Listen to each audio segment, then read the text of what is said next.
Welcome to this episode of EideCast. Is this thing on? I'm joined with Sam West today. Sam, welcome. Thank you. Thanks for joining me. So right away, do you want to tell us what you do? So I am the inventory photographer, Okay. The photo guy. I photo all the cars for the Sioux Falls lots. Very nice. So like when you say Sioux Falls lots, that's the Mitsubishi, Honda. Yep, Honda, Acura, Mitsubishi, boats, tractors. Oh, wow. You do it all. Okay. How did you get into what you do?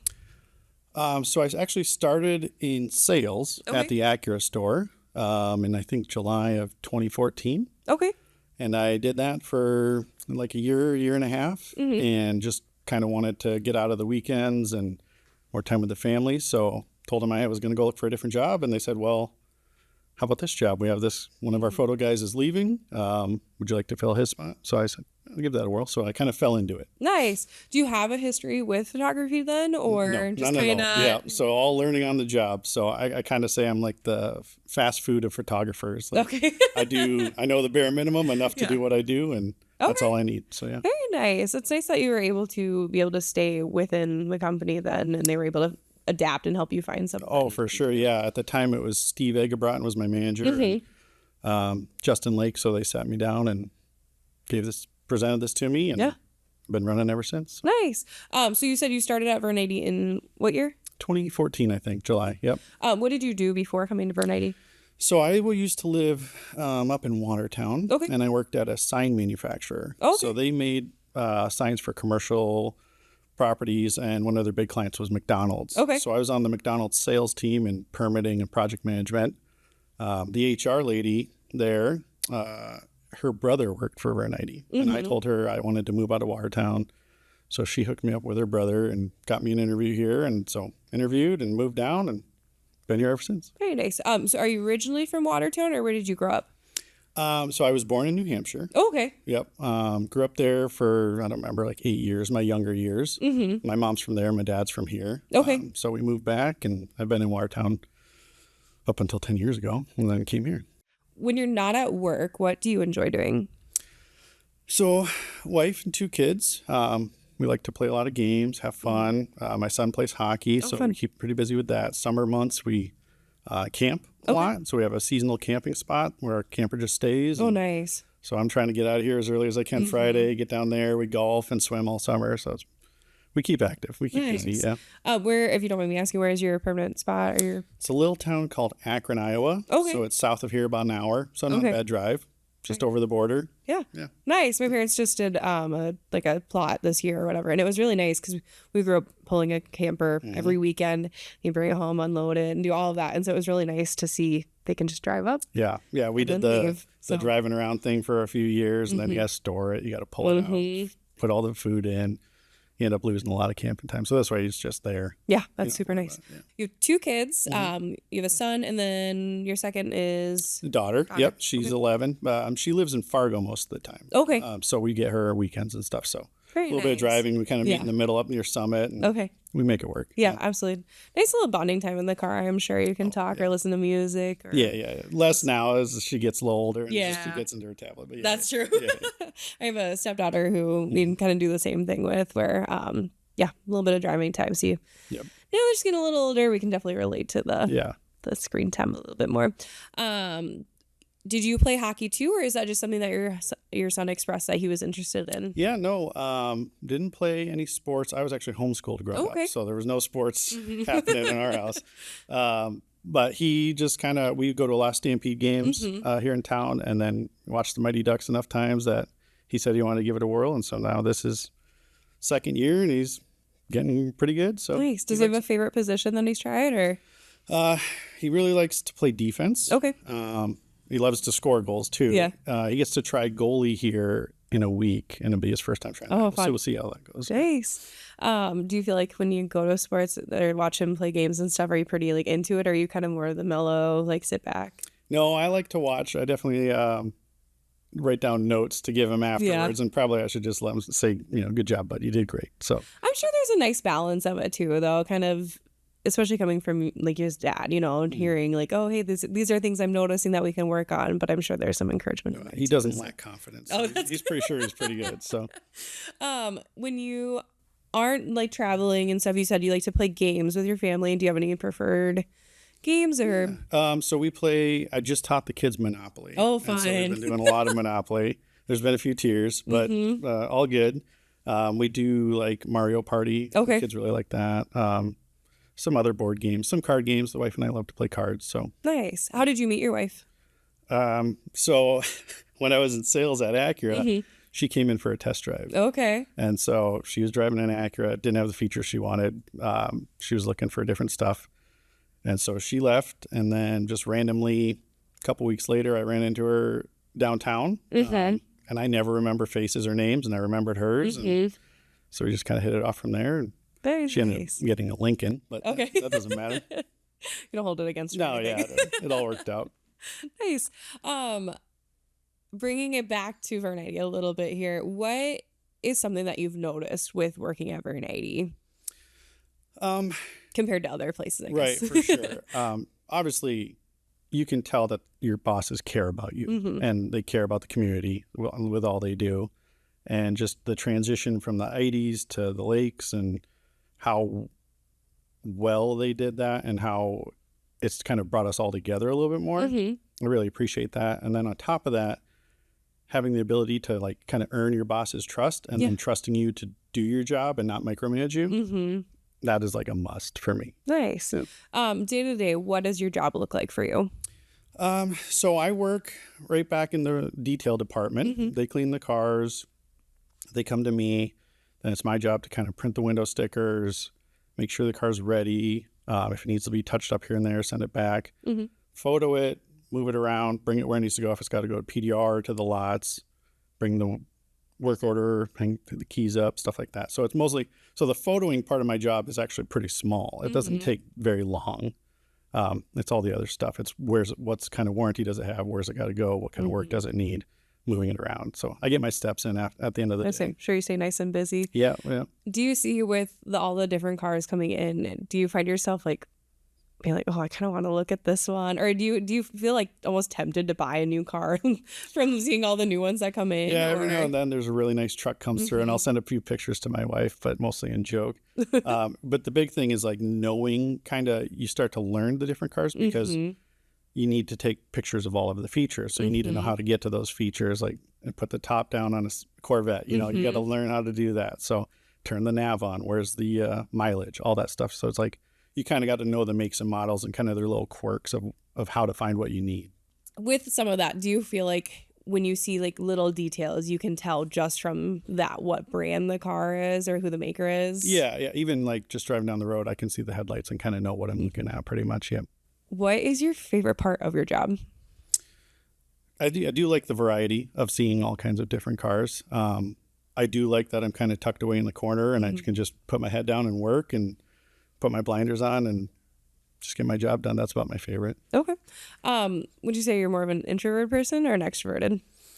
I wouldn't necessarily say I'm introverted, but when I'm working, I just want to work. I don't want to visit. That makes sense. What is something that people wouldn't expect to come with your job or your position? I think going back to like just how much walking and other stuff you do instead of just taking pictures of cars, because the car, like I said, that's just 4 or 5 minutes and then uploading and all of that. But you also have to kind of keep a backlog of what you've done because you'll get people coming to you, hey, insurance wants to see pictures of the car or the customer is saying it had these scratches. Can you see in your photos? So just trying to hang on to all that and keep it in your mind. Probably the biggest difficulty with my job is I'm the only one that does it. So if I leave, the train doesn't stop. Those cars are still, they have to move through the system and the lots want their cars. So if I take a vacation, then I've got to spend a couple weeks hunting them down. Oh, yeah. Photoing them where they are.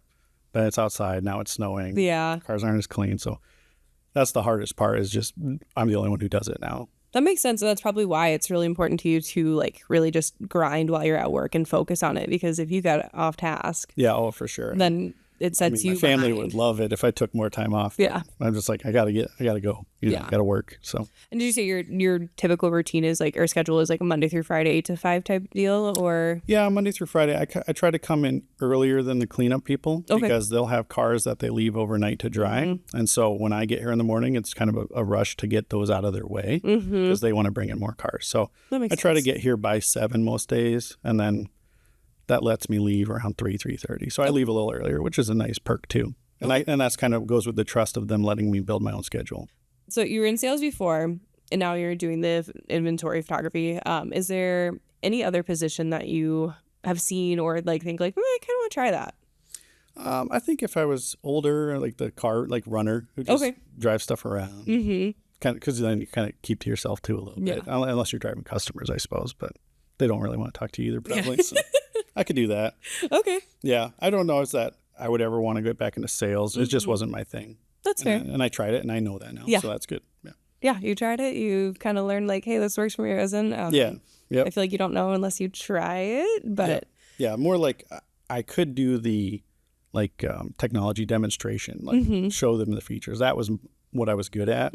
Selling things I was not very good at. Yep. Where were you at before being at your current location with the photo booth? Our first desk spot was in the office building just north of the Honda store when we had that. Okay. We were out of there for a few years. Then they moved us to when we had the cleanup department on Spring Avenue, so tucked in by Coke back there. Then they moved us to where the Mitsubishi used to be on Minnesota. Okay. We were in there for a few years until this got done, and then we moved over here. Okay, very nice. It used to be 2 of us. Now it's just me. So okay, yeah. So we've had a little different location changes. I've been around a few spots, but then that was just where we went, printed stickers, uploaded the cars. Everything was photoed out on the lots. Yeah. Okay. Would you say that you're a pretty organized person then, or like have you found kind of a system that works for you to keep a backlog of things? Yeah. Yep. Yeah. You definitely want to stay fairly organized with it, and it can be, especially with like the stock numbers. You can do one number off; it's a totally different car. So you got to be kind of detail oriented that way, and make sure you're photoing the right car with the right stock number and saving it under the right folder. There's a lot of room for error, typo. Totally. And then you'll never find it again. Yeah. So. Very nice. What would you say is your why, or what motivates you? My family, for sure. Yeah. Pretty much everything we do is for the kids and building a life for them. So that's why I do what I do. What is something that people don't know about you? Mostly, like, I'm from the East Coast, which a lot of people don't realize. So, like, it's odd. Even like my social security number starts with 001. So okay. Just unique that way. Yeah. I have a few famous relatives from the Salem witch trials. Okay. Yeah. That's fun. A couple of the witches are my past ancestors on my mom's side. So my middle name is Corey, and 2 of the witches that got burned at the stake were Corey's. Okay. That is interesting. Yeah. I would never guess that. Do you like to kind of read into some of the Salem witch trial stuff, or is that just kind of a fun knowing that history? Yeah, it's fun to know that. I mean, I still love the East Coast where I'm from, so we have plans to hopefully get back there this summer and bring my kids for the first time so they can kind of see where I grew up. What is your like absolute favorite thing about the East Coast? The food. The food. Okay. Yeah. Yep. What's your favorite like? Just like seafood. I just love seafood. Yeah. Is there a lot of? This sounds really dumb. Is there a lot of lobster and like? Yeah. Okay, that's what I thought. I feel like that's the place to go for that. Yeah. Yep. Okay, very nice. That's not somewhere I've been, but it is on my list. Especially I've heard fall is like the best time to go. It's just for sure beautiful. Yeah. So incredible. I have a grandpa who lives way up in northern New Hampshire, and so every time we go there, we see moose and bear, and so it's crazy up there. Yeah, right on the Canadian border up there. So. Nice. That motivates me. Moose are my favorite animal. Yeah, bears are my second favorite animal. Big. So. It's crazy. Have you ever encountered a moose? There, yeah. Does it kind of scare you? They're huge. They're huge. They're shockingly huge. They're like this majestic, beautiful animals, but I know they can be like dangerous. Yeah. No, luckily I've been in a car every time. So, okay. Yeah. That's awesome. Okay, I have a couple of random questions I'm going to ask you. I'm just going to rapid fire a few of them, okay? Sure. The first one I had was if you were to pick or like throw yourself a birthday party, what theme would you pick? Oh. I think just like a nice steakhouse. Okay. Yeah, it's actually my birthday today. I did know that actually. I was going to happy birthday. So we're going to a steakhouse tonight. So there you go. Nice. I looked at that yesterday. Sorry, happy birthday. By the time it's coming out, it'll be a little bit late. But yeah, sure, for sure. Very excited. I'm sorry, I told myself to remember that. I just it's okay. Blew that right past. Well, happy birthday. Thank you. So is steak one of your favorite foods then, or what's one of your favorite meals? Yeah, steak for sure, but like I'm gonna do surf and turf of some kind because of the seafood. Yeah, totally. But we like to go like Plaza Azteca in town. Love that. Even Tokyo 26, we go there a bunch. So we live over on this side of town. So at the Attic, Barrel House, we just I'd rather eat out than eat at home. Yeah. So I like to try the different restaurants for sure. I feel like there's so much variety when you go out to eat. Like I like a good home cooked meal, but like going to the different places, I feel like there's a lot of exposure to things that you wouldn't think of combining. Yeah. And just overall, like you can just try something new all the time without getting sick of it, because then you have so many leftover ingredients if you only eat it once. And then, exactly. Yeah. And to make the variety of different things is just not happening. Yeah, I totally get it. If I'm cooking at home, it's just a steak or something. It's not the full meal. Yeah, I totally get that. I'm on board with that as well. Okay, my next question for you is, hold on one second. I had it and then I lost it. Oh, if you could eliminate any music genre, what would it be? Oh, I'm a big music fan. Okay. And I like a good variety. So I'm not sure that I would want to eliminate. Maybe jazz. Jazz. I don't need jazz in my life. You don't need jazz in your life? Never just driving around listening to jazz or anything? No jazz happening. What are some of your favorite music genres? So like concert-wise, I enjoy a good rock show, pop show, country to a certain extent. But mostly if I'm listening, it's like movie soundtracks or scores, stuff like that, just to kind of relax and chill. Okay. Do you have a favorite movie soundtrack? Oh, right now it's Hans Zimmer, Dune 1 and 2. Those are really good. Howard Shore with Lord of the Rings. Okay. Any of his stuff. John Williams, obviously, stuff like that. Star Wars, Indiana Jones. If you had to choose one, which superpower is like the silliest? I think probably flight. You think flight is the silliest? I don't know. I mean, you're welcome to think that. Just I wouldn't have guessed that. Well, I guess if you shot spaghetti out of your fingers, that would be pretty useless. But I don't know, that one just, it gets you around, but you can fly around anyways. So that's true. What would you choose for your superpower if you could choose one? Probably just like indestructibility. Okay. Yeah. Like being able to you could just go and save people and not worry about, getting hurt. Nice. In a burning building or whatever. Yeah. That's smart. I like that's a good one. I never really hear people mention that, but that's really a genuine good superhero reaction of that's what you're doing. Yeah. Nice. Do you have any pets? Yeah. Mini golden doodle. His name's Dutch. He's 10. 10? Okay. Is he so I have a golden doodle. Okay. She's 3, I think, somewhere in there. She is absolutely crazy. Oh. Yeah. Is this something that they grew out of it? Okay. Yeah.